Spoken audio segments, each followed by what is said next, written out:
Tenho preparado um texto para vos ler, mas muito provavelmente acabaria por se tornar um pouco maçador, dado um grande número de referências que aqui tenho. Portanto, eu estive a ponderar e penso que é melhor dar-vos os elementos mais importantes relativamente àquilo que é a ação no mundo védico e aquilo que, a partir da ação, partindo de uma análise daquilo que é as várias concepções da ação no mundo védico, entender o que é que isto, digamos assim, tem que ver com o trabalho, por um lado,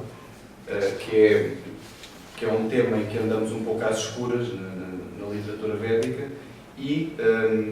que exemplos religiosos podem tingir, digamos assim, ou ajudar-nos a compreender como era entendido esse trabalho no mundo, digamos, e que recompensas poderiam surgir daí. Portanto, essencialmente, quando falamos da ação, e neste contexto falamos da ação ritual, falamos de karma, que é uma designação, karma ou karma, uma designação relativamente comum, para não dizer muito comum, aqui entre nós. Geralmente não é compreendida tendo em conta a sua origem, é compreendida assim, tendo em conta as várias interpretações, os vários comentários que foram sendo feitos à origem da palavra. A palavra essencialmente quer dizer a ação, mas por vários motivos que podemos ir introduzindo, está muitas vezes mais relacionado com a ideia de ação cumprida ou fruto dessa mesma ação do que propriamente com a ação em si. Ainda que subentenda, obviamente, a ação, posso dizer desta forma, livre dos seus frutos. Ou seja, quando saímos um pouco da literatura védica, vamos ver que até há uma tentativa de não agir, ou uma tentativa de fugir a este trabalho repetitivo que nós temos que fazer no mundo, digamos assim. Na literatura védica não é isto que acontece. Na literatura védica o que vemos é, e estou a falar essencialmente do Rig Veda neste caso, o que vemos é uma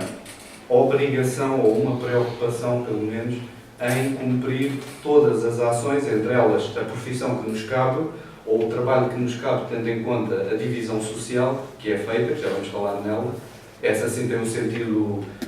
tem uma base ou uma origem mitológica bastante forte,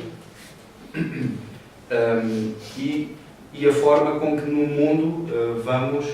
correspondendo dentro dessa ação. Ou seja, indo já à questão mitológica, que se calhar é mais interessante, o primeiro hino que nos fala de uma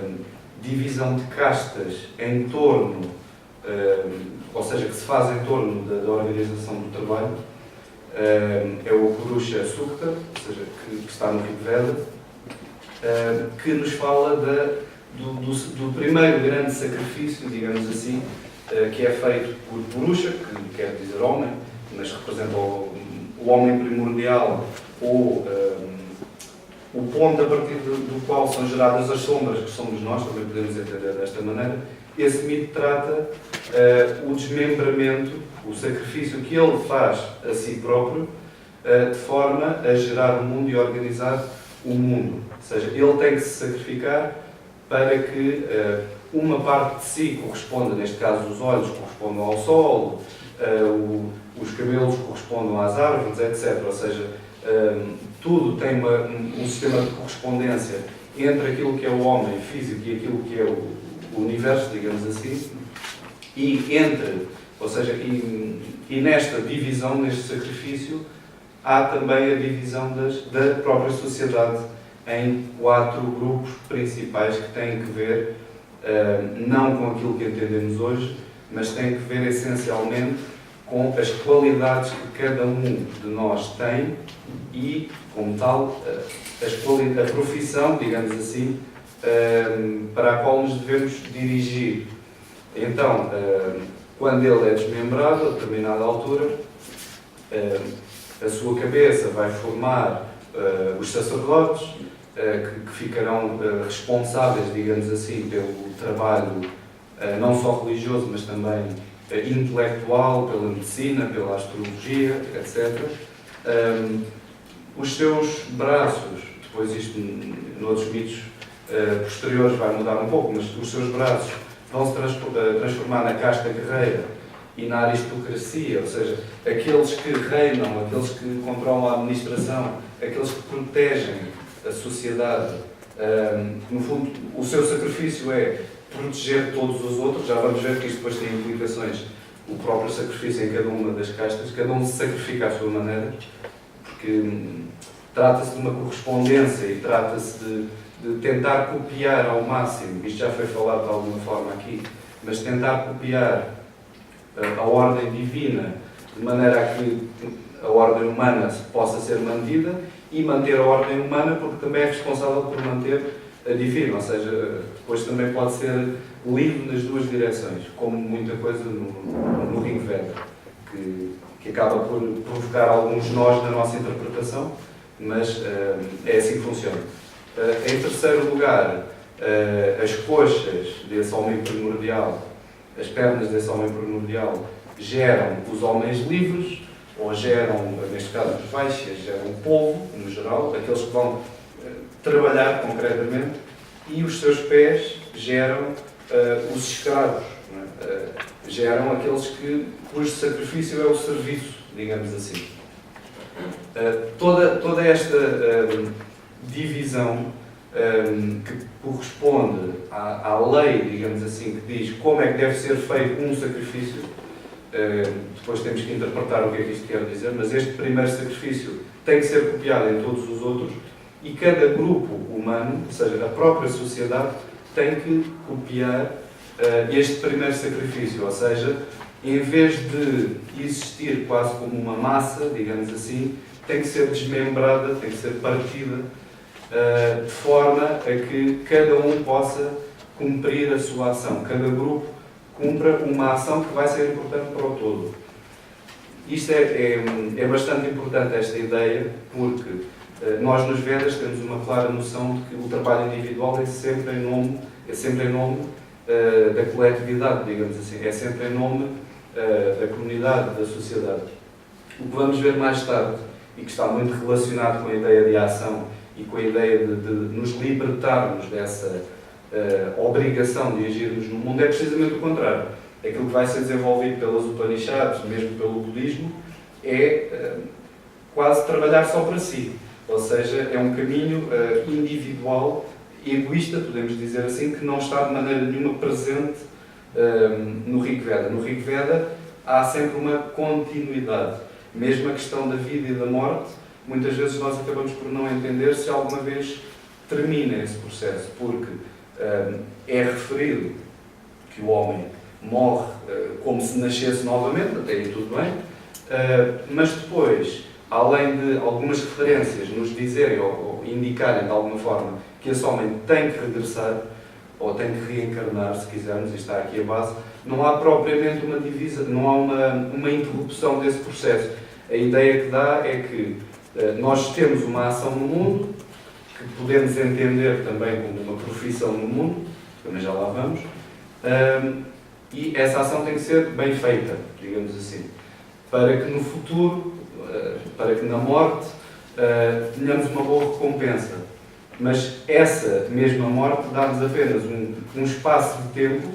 como é o caso quando dizem que vamos para o mundo, quando se refere que os homens, quando morrem, vão para o mundo dos antepassados, estão lá um período de tempo e voltam. Voltam e a vida corre-lhes melhor, digamos assim. Isto é uma justificação muito simples, que depois vai ser muitíssimo desenvolvido, que vai ser bastante desenvolvida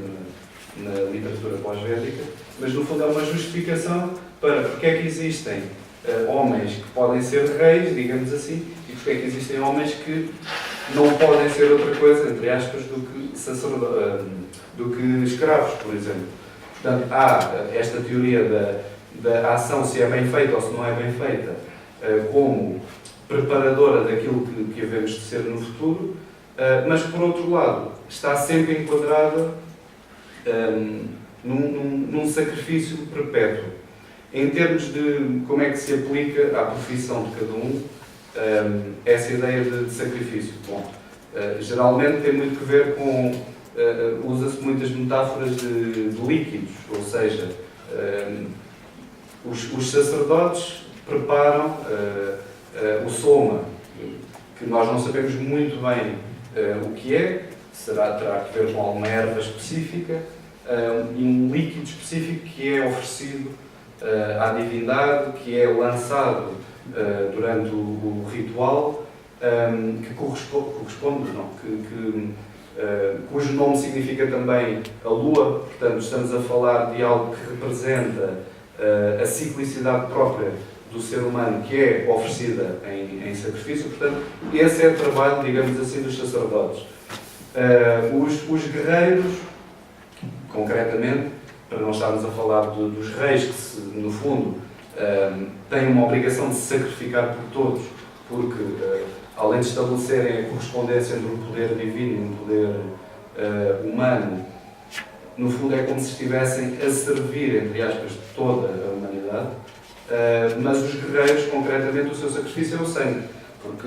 enfim, podem ficar feridos, podem morrer, e esse é o seu aspecto cíclico, digamos assim, que é oferecido em sacrifício. E existem muitos outros líquidos, digamos assim. O próprio suor do trabalho é entendido como um sacrifício que é feito para Deus. A própria ideia, porque a palavra karma também aparece muitas vezes neste contexto, ainda como ação ritual. Por exemplo, ter um filho ou fazer um filho, também o próprio, e os Upanishads, enfim, desenvolvem bastante toda a ligação que existe, todas as correspondências que existem entre o ato sexual em si e todo o processo do sacrifício. Portanto, também é um líquido, digamos assim, que continua como um processo de sombra, se quisermos ver dessa forma, continua a representar essa oferta que o ser humano deve fazer, esse sacrifício que o ser humano deve fazer, e que vai permitindo organizar cada uma das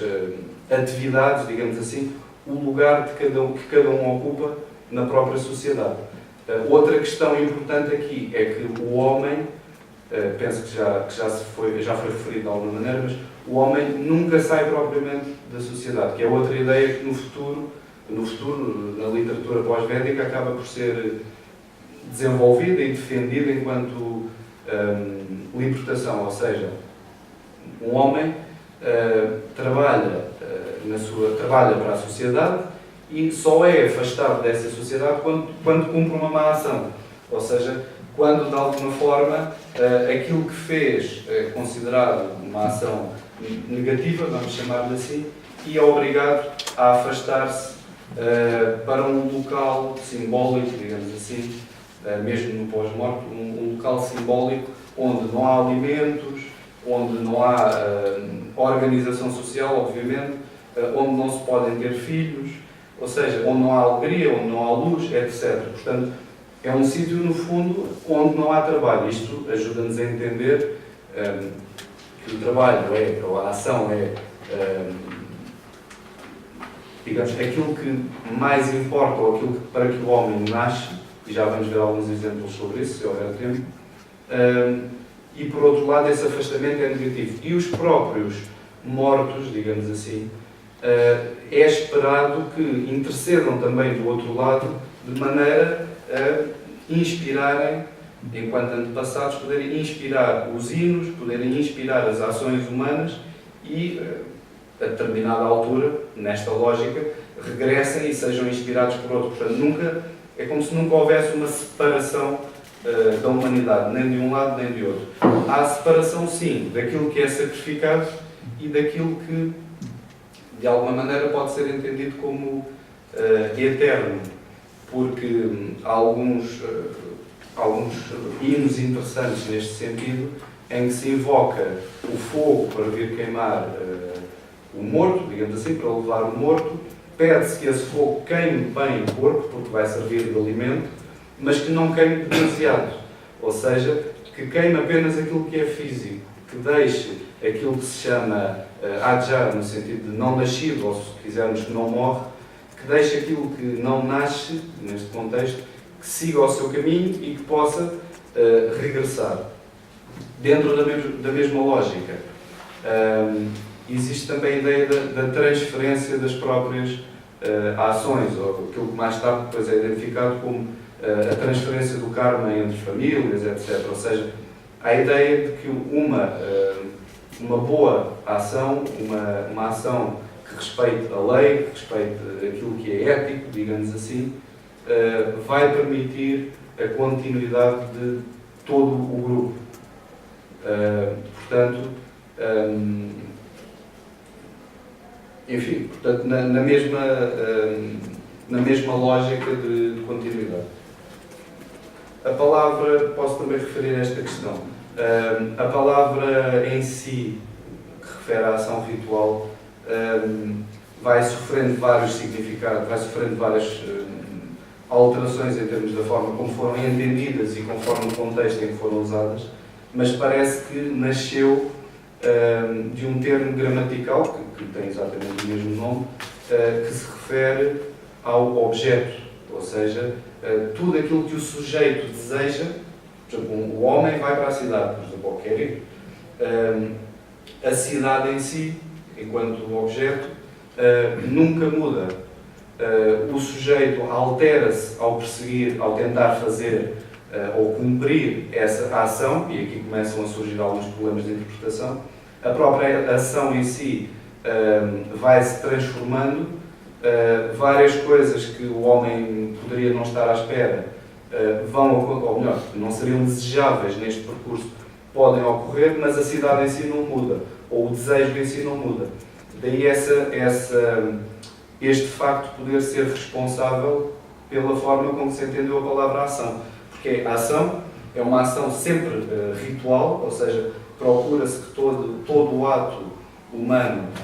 copie aquilo que é entendido como um sacrifício, um ritual divino, mas é como que independente de tudo o resto. Isto é importante para todas as conceitos, todas as definições de karma que vamos entender no futuro, aquelas mais conhecidas, que têm a ver com as ações do passado que geram as reações do presente e as ações do presente que irão gerar reações do futuro. E a forma com que se vai desenvolver toda a literatura pós-védica para nos dar uma libertação desta organização primordial, que acaba por ser, em alguns aspectos, negativa, é precisamente o não gerar reação. Ou seja, é cumprir, das duas uma, ou não cumprir a ação e optar por um género de não ação e não participação na sociedade, que é negativo no contexto védico, ou, por outro lado, cumprir a ação enquanto dever, mas sem dar demasiada atenção ou sem desejar, digamos assim, os frutos dessa mesma ação. Isto depois já é relativamente famoso, até por causa da Bhagavad Gita, por exemplo, que defende essencialmente esta ideia que mesmo um herói que tenha que matar, que tenha que provocar a morte de alguém, ainda que a morte possa ser vista como negativa, é seu dever, porque o seu grupo social pede-lhe que responda a esse tipo de situações. Portanto, no fundo, a sua forma de se sacrificar e a sua forma de continuar a obedecer àquilo que é primordial, digamos. Portanto, de alguma forma, aquilo que foi referido há pouco para o Egito acaba por estar presente também no imaginário védico, e os próprios Vedas em si funcionam como um ponto de unidade que digamos, é como se pretendesse aprisionar, digamos, podemos ler dessa forma, aprisionar toda a sociedade, todos os grupos sociais, através de uma noção do que é o ritual, ou do que é uma ação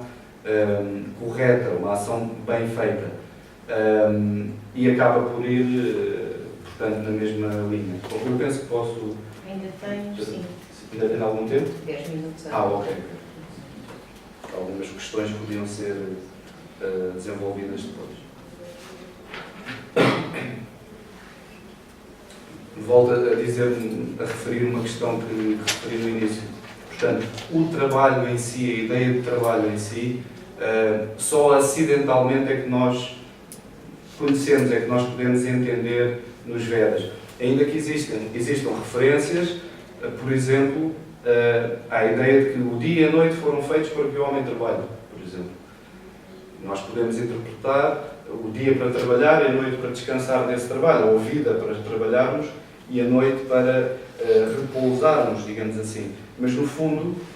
acidentalmente, volto a dizer, as referências que são feitas ao trabalho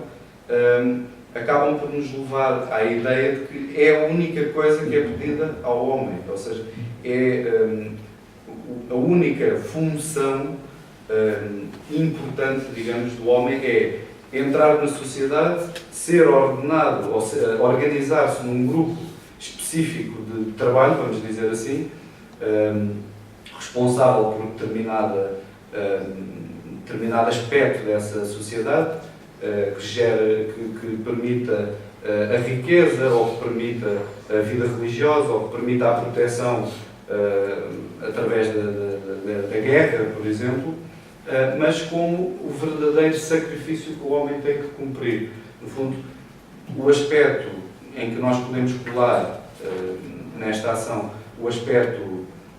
religioso está aqui, ou seja, esse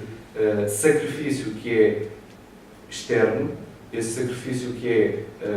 entrar num grupo e trabalhar, digamos, nesse grupo, com o passar do tempo, vai ser, nas Upanishads já começa,